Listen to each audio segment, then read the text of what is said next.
for FlyingNorthAmerica.com. What a treat we have today. One of the world's premier aerobatic pilots, Mike Goulian, and he's going to fly up here at the great state of Maine Air Show. Mike, it's great to meet you.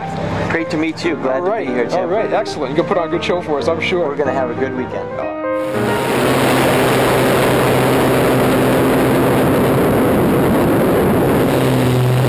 Unending desire to be perfect, to know that really perfection is not something you'll ever attain, but that's okay. The effort in trying to get there is really what it's all about. That's what drives me today. I know I'll never do a perfect aerobatic maneuver. There's no such thing. Every maneuver is flawed in some way. So people that say, oh, I've done a perfect loop or I've done a perfect hammerhead, that's bull. That's not true. There's no such thing as perfection, and that's what drives the best pilots in the world, is the pursuit of perfection.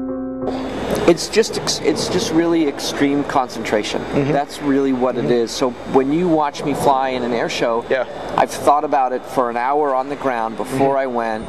I've thought about the flight. I know what I'm going to see out the window. I'm going to know what I see when I look out the canopy at the wingtip, what the ground's going to look like. So it's all been sort of already thought through and programmed, and all I do is go out there and execute something that I've already done 100 times in my mind over the past week or 2 weeks or a month, whatever it might have been.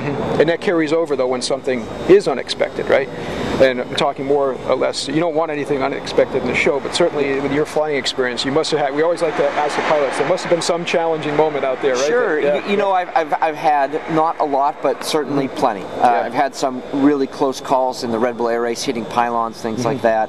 That doesn't sound like fun. Failure. No, definitely not. And just some other emergencies. And the only thing that you really need to know is that when an emergency occurs, if you've been well trained, you just go into automation mode. It was very interesting. The few emergencies that I've had, I don't have to think about it.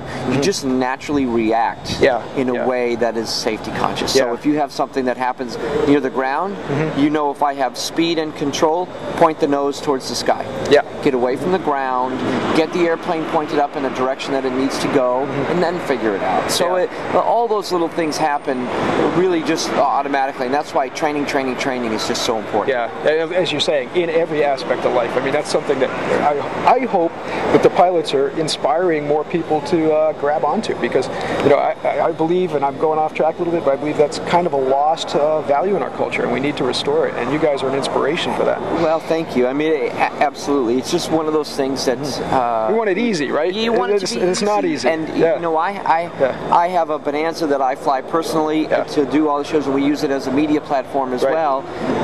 And I've been to flight safety numerous times on King Airs, Learjets, citations, and all that stuff. But I'm going to go spend 3 days in a classroom learning about a Bonanza in a Bonanza pilot proficiency program. Not you know, do I need it? Maybe I do, maybe I don't. It's only a single engine airplane, but if I want to use that airplane to its capability, and I want to fly it well and learn from people that have been there before me, even though it's just a single engine airplane, it's the way to do it. That's always the mindset of the master, right? We call it beginner's mind in martial arts. Always curiosity, right? What's next? You know, it's a beginner's mind, really. Hey, if someone really wants to push the envelope, let's talk about that. I'm sure people are interested in that. You've built this beautiful aerobatic airplane, right? This one has a lot more capability than the average private airplane. So, tell us a little bit about what makes an aerobatic aircraft. What's going to make this thing perform the way it does? Well, this is an Extra 330. This is the latest design that Walter Extra has done, and I was lucky enough to be able to give some input on the design of this plane. So it has a different wing and aileron configuration. It has a Thunderbolt IO 580 engine in it, and the Thunderbolt engine is now the performance section within the Lycoming factory. It's really great, and they're great supporters of ours. So a huge motor that makes about 360 horsepower. Single seat, weighs 1,200 pounds, and the capability of the G limits of the wing and the tail are probably somewhere in the 15 to 20 G range. And so you can't really break it.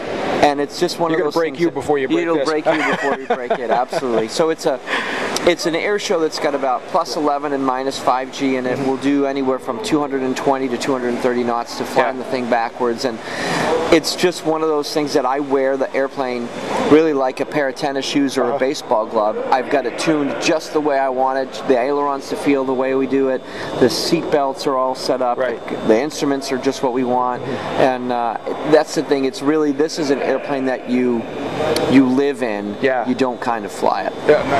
Mike Goulian is going to show us his terrific plane, right? Yeah. Tell us a little bit about this. Well, there's a few things to think about when you're looking at an aerobatic airplane. One of them is the size of the elevator and the amount of deflection that it gets. When you watch the airplane tumbling end over end like that, it's all of this control surface that you really get. If you look at the amount of elevator that we have, it's really, really quite a bit. And then also, the other thing that you'll see is the airplane is actually very, very light for what it's done. So everything is all carbon fiber, and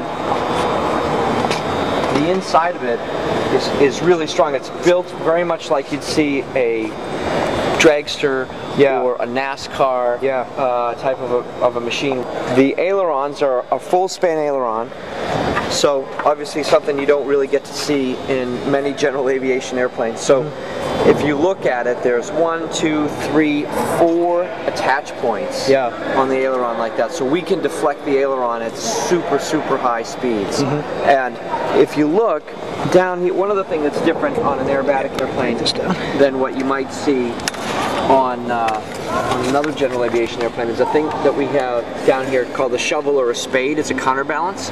So when you deflect the aileron, so here we are doing a left-hand roll. When you deflect the aileron, it puts a positive air pressure down here, and the other shovel on the other aileron would go up. So it's really just like power steering in a car. So when you're sitting there at 200 knots and you want to do a roll at full aileron deflection, this is your friend right here. The other thing that an aerobatic airplane has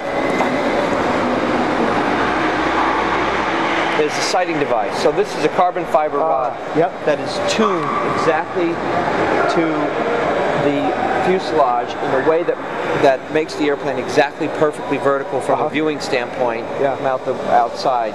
And so if you lay this on the horizon, you have a perfect 45-degree line. You lay this on the horizon, you have a perfect vertical line. And then a lot of people always ask, well, what is that string hanging off there? Well, when you start to, when we do a torque roll, where the airplane slides backwards through its own smoke, you really don't know when it's going backwards. You can't see it. So there's no relative motion. So we wait until the string actually starts to point backwards. We know the airplane's going backwards in the sky, and then it's time to make the airplane flip ends. The high-tech stuff. Yeah, how about that, right? It's a string is what gets the job done. And one of the things that we've done is, being associated with Whelan now, we put some lights on the airplane, which we didn't have before.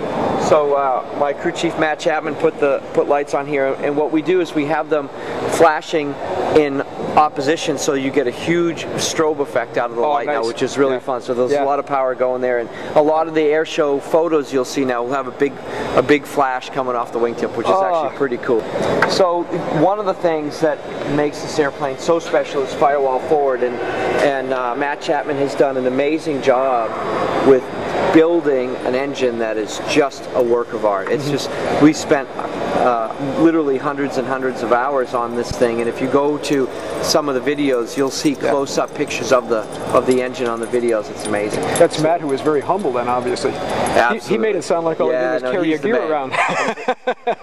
He is definitely the man. And terrific. So like you said before, it's a Lycoming 580 in here, so that's their newest engine. It's 11-to-1 compression on the cylinders, as opposed to being just 8-to-1 or 8.5-to-1 for a normal engine. So we take very good care of it. We'll do oil changes every 10 hours, do compression checks every 25.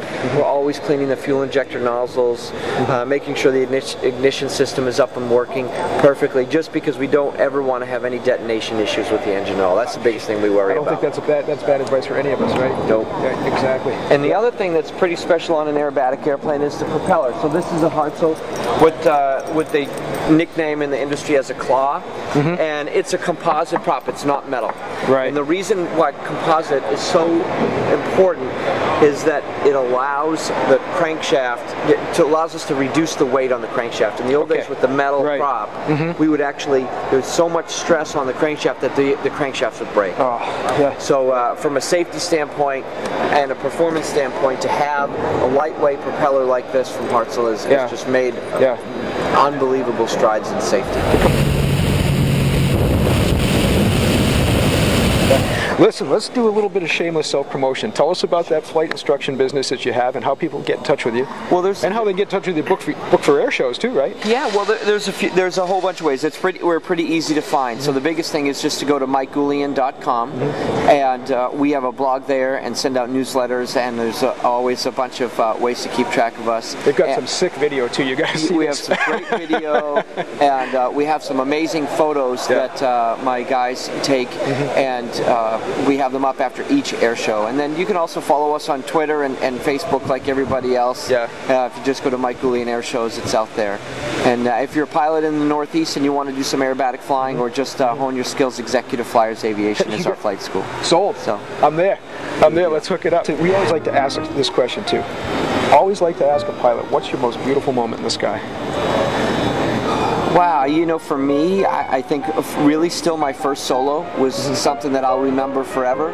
It was a cloudy day, sort of light rain on the windshield, and I can remember climbing out in a little Cessna 150 and looking over there, and there's nobody there. Wow. And that was still that's still sort of my most vivid memory. I am so looking forward to that, I'll tell you. It's really Hey, fun. Mike, thank you so much for being with us. My pleasure. Hey, have a great show.